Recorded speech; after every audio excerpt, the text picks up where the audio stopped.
మీకోసం ఇంత కష్టపడుతున్నా కదా, నా కోసం ఎవరైనా పెరుగుతారా? ఏ ఏందమ్మా నీ లొల్లి ఊకే? ఉన్నప్పుడేమో కట్ చేసుకుంటా పోతివి, ఇప్పుడు రమ్మంటే ఏ నుంచి వస్తుంది? అందుకే ఉన్నప్పుడే మంచిగా కాపాడుకోవాలి. అయిపోయింది ఇక నాతో కాదిగా. పోనీ నువ్వు కొంచెం పెరగచ్చు కదా. అబ్బాచ్చా, అసలు నువ్వు ఏమడుగుతున్నావు నీకైనా అర్థమవుతుందా? నువ్వు చేసే పనికి నీకు వచ్చుడే ఎక్కువ, మరి పెరగాలన కూడానా? చాలు చాలులే పోయిగా, ఇవన్నీ కావు నాతో. చిచ్చి, అసలు వాళ్ళు ఎవరితోటి కాదు. పోనీ నువ్వైనా పెరగచ్చు కదా కొంచెం. అమ్మో వచ్చేసినావా నా దగ్గరికి అప్పుడే?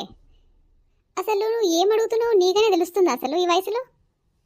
నీ దగ్గర ఉండడమే చాలా పెద్ద విషయం అసలు, మళ్ళీ పెరగాలనా? ఇగో చూడు, ఇవన్నీ నాకు పెట్టకు, నాతోని కాదు. చిచ్చి, ఎలా ఉన్నారు మీరందరు అసలు? నా కోసం ఈ భూమి మీద పెరిగే వాళ్ళే లేరా? హే హే, నేనున్నా, నేను పెరుగుతా నీకోసం. ఒక్క ఛాన్స్ ఇచ్చి చూడు, ఎట్లా పెరుగుతానంటే అసలు నీ ఊహకే అందను నేను. వామ్మో వద్దే తల్లి, నువ్వు ఆడనే ఉండు, దండం పెడతా నీకు ప్లీజ్.